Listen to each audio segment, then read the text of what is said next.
हमें अपनों ने लूटा, गैरों में कहां दम था। मेरा विकेट वहां गिरा जहां इनसाइड एज था। विराट कोहली बैटिंग करने के लिए आए, अच्छी खासी बैटिंग कर रहे थे, शानदार तरीके से 2 चौके लगा चुके थे। 17 रनों पर किंग बैटिंग कर रहे थे और लग रहा था कि लय हासिल कर चुके हैं। आपने देखा होगा जिस तरीके से ऑन साइड में टाइमिंग की थी उन्होंने, क्रैकर ऑफ द शॉट जिसको कहते हैं क्रिकेट में, उस तरीके से बैटिंग करते हुए नजर आ रहे थे। स्पिनर के खिलाफ में कमाल की बल्लेबाजी। जब शाकिब अल हसन आए लेफ्ट आर्म स्पिनर, थोड़ा सा मैं भी घबराया हुआ था, लेकिन उनको बहुत अच्छी तरीके से विराट कोहली खेल रहे थे। लेकिन अचानक ही 67 रन के स्कोर पर कुछ ऐसा होता है जो शायद क्रिकेट फैंस नहीं भूल पाएंगे, बिल्कुल भी नहीं भूल पाएंगे। मेहदी हसन मिराज की एक सीधी गेंद जिसको विराट कोहली एक क्रॉस खेलने के लिए जाए और एक क्रॉस खेलते हुए विराट कोहली के बल्ले पर गेंद लगी, उसके बाद पैड पर गेंद लगी और अंपायर ने आउट दे दिया। लेकिन आउट देने के बाद मामला शुरू हुआ यहां से। अंपायर ने तो आउट दे दिया, लेकिन फिर विराट कोहली शुभमन गिल के पास में गए, शुभमन गिल से पूछने के लिए कि क्या रिव्यू लेने के लिए जाना चाहिए।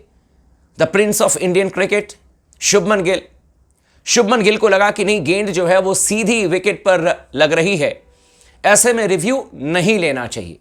तो शुभमन गिल ने कहा कि भाई रिव्यू लेने की जरूरत नहीं है और मना कर दिया रिव्यू लेने से। और उसके बाद विराट कोहली रिव्यू लेने के लिए गए नहीं, अंपायर ने उनको आउट करार दिया था।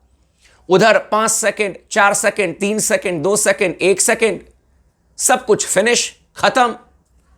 विराट कोहली आउट, बिना रिव्यू लिए विराट कोहली वापस पवेलियन। लेकिन एक गेंद के बाद फिर से कहानी बदल जाती है भाई लोगों। जब रिप्ले आता है तो पता चलता है कि भाई ये तो भयंकर इनसाइड एज था। और इसीलिए मैंने कहा कि मुझे अपनों ने लूटा, गैरों में कहां दम था। मेरा विकेट वहां गिरा जहां लंबा इनसाइड एज था। बल्ले पर गेंद लगी थी और विराट कोहली के बल्ले पर लगने के बाद गेंद पैड पर लगी थी। लेकिन ना तो विराट कोहली को समझ में आया कि गेंद उनके पैड पर लगी है और उससे पहले बल्ले पर लगी है, इनसाइड एज है। ना तो अंपायर ने चेक किया, अंपायर तो हंसते हंसते ऐसे बस आउट दे दिया उन्होंने।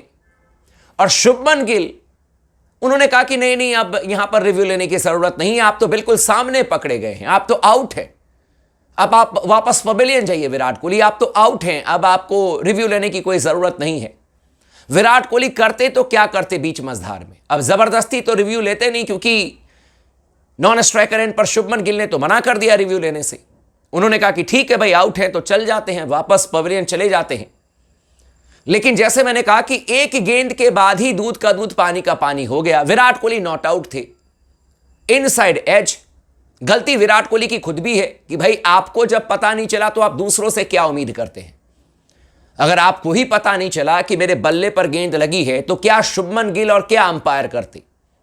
लेकिन इन तमाम चीजों को देखते हुए कप्तान रोहित शर्मा को बहुत गुस्सा आया और वो एक तरीके से भड़क उठे कि यार ये कैसे हो सकता है, विराट तो आउट थे नहीं, मैच का इतना इंपॉर्टेंट समय चल रहा था।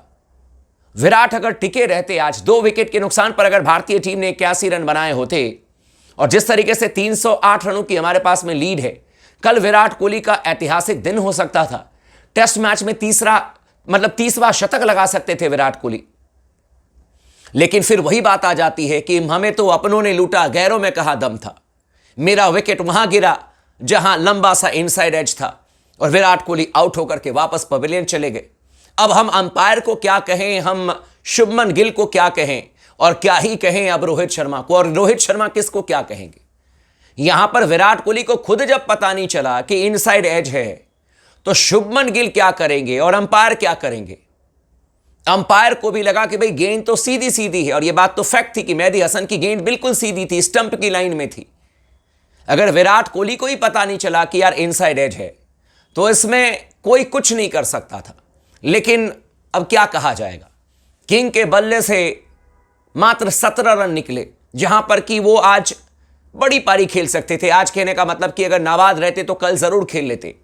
लेकिन अब अगले टेस्ट मैच का इंतजार रहेगा कानपुर में, और देखते हैं कि विराट कोहली के बल्ले से कानपुर में कुछ उम्दा पारी देखने को मिलती है या नहीं मिलती है। लेकिन यह बहुत बड़ा विवाद हो चुका है, और ऐसे में कहीं ना कहीं अंपायर को भी सतर्क रहने की जरूरत है, नॉन स्ट्राइकर एंड पर खड़े बल्लेबाज को भी सतर्क रहने की जरूरत है, एंड ऑफ कोर्स जो बैटिंग कर रहे हैं उनको तो सबसे ज्यादा सतर्क रहने की जरूरत है। तमाम दोस्तों से रिक्वेस्ट है, चैनल को सब्सक्राइब कर लीजिएगा और वीडियो को जरूर लाइक कर लीजिएगा।